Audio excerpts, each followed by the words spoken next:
Imagine being taken from your family at the age of 8 and 20 years later, you're standing at the gates of Europe as part of the most feared military machine on Earth. Not because you chose it. Not because you volunteered. But because an empire decided you belonged to it. This is the story of how the Janissaries, the elite infantry of the Ottoman Empire, became history's deadliest child soldiers, and how the very system that made them unstoppable eventually destroyed them. And by the end of this video, you'll understand the brutal genius behind their creation and the fatal flaw that brought them down. It started with a tax. Not money. Not grain. Children. Under a system called the Devshirme, the Ottoman state collected Christian boys from villages across the Balkans regions that today include Greece, Serbia, Albania, and Bulgaria every few years. Families would watch officials arrive, measure their sons, test their intelligence, and take the most promising ones. To the Ottomans, this wasn't random cruelty. It was strategy. These boys were converted to Islam, given new names, stripped of their past identities, and placed into a system designed to reshape them completely. No family loyalty. No tribal ties. No competing allegiances. Only the Sultan. And here's where it gets interesting. The Ottoman rulers believed that someone who owed everything to the state would fight harder than someone born into privilege. They weren't building soldiers. They were manufacturing loyalty. In the 14th century, most European armies were temporary. Kings called up nobles when war broke out. Soldiers went home after. The Janissaries were different. They were one of the first permanent, salaried standing armies in Europe. Created under Sultan Murad I, they trained year-round. Lived together. Ate together. Fought together. This wasn't a feudal mob. This was a military corporation. Discipline was brutal. Celibacy was mandatory in the early centuries. Marriage was forbidden. Side businesses? Illegal. Their lives were tightly controlled to prevent distraction. Imagine taking a group of children and placing them in a Spartan-level academy for 10 to 15 years straight. No alternative life path. No exit plan. The result? Soldiers who moved like one organism on the battlefield. But here's the uncomfortable question: were they victims or beneficiaries? Because many rose higher than they ever could have in their villages. The brightest boys were sent to the palace school in Constantinople, today's Istanbul, where they studied languages, mathematics, strategy, and diplomacy. Some became grand viziers, effectively prime ministers of the empire. Former peasant sons were running one of the most powerful empires on earth. This system flipped the social hierarchy upside down. Birth didn't matter. Performance did. But there was a psychological cost. When you erase a child's identity and replace it with state ideology, you create something incredibly powerful and potentially unstable. Now let's talk battlefield impact. The Janissaries were early adopters of gunpowder weapons. While European knights still glorified cavalry charges, they mastered muskets and artillery coordination. During the fall of Constantinople in 1453 under Sultan Mehmed II, they played a decisive role. They breached walls that had stood for nearly 1,000 years and helped bring down the Byzantine Empire. Think about that.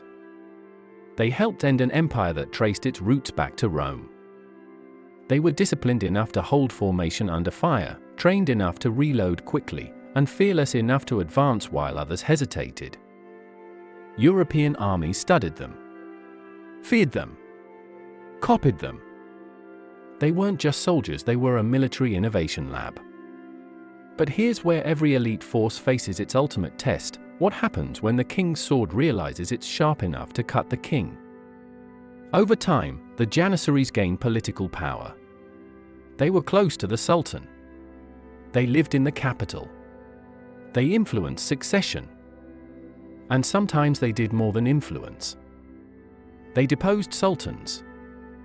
They staged revolts. They demanded higher pay and privileges. By the 17th century, they were no longer just soldiers. They were a political pressure group with weapons. And remember that strict discipline? The celibacy? The no business rule? Gone. Janissaries began marrying, passing positions to their sons, running shops, taking bribes. The elite child soldier machine had turned into a hereditary club. The Devshirme system weakened. Muslim families even bribed officials to get their sons into the corps because it guaranteed salary, status, and power.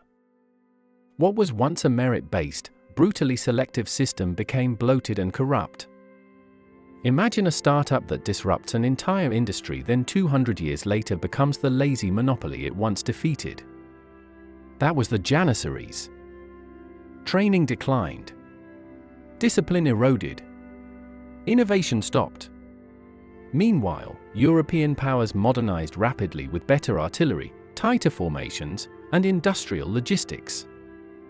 The once unstoppable force began losing battles. And they knew it.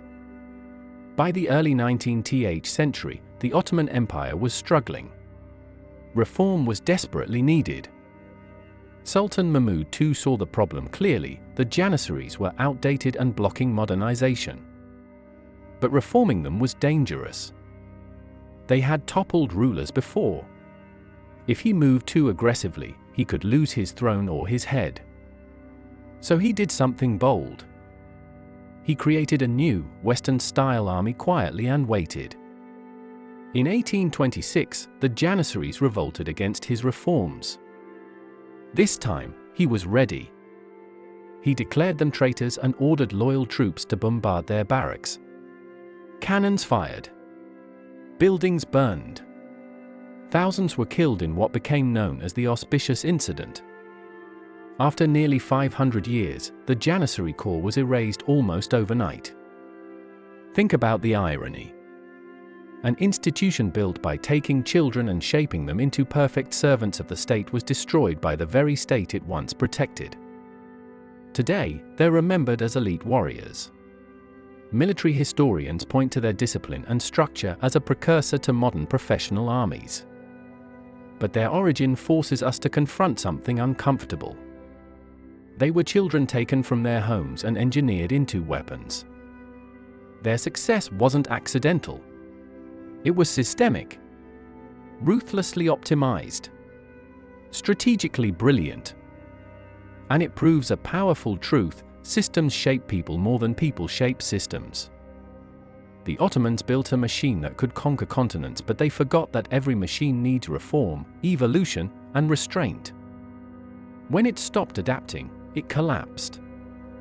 The Janissaries became history's deadliest child soldiers not because they were born fierce but because an empire designed them that way. And in the end, the same centralized power that created them decided they were no longer useful. If you found this breakdown fascinating, you'll love the next deep dive into how empires engineer loyalty and control. Hit like if you learned something new, and subscribe so you don't miss what's coming next.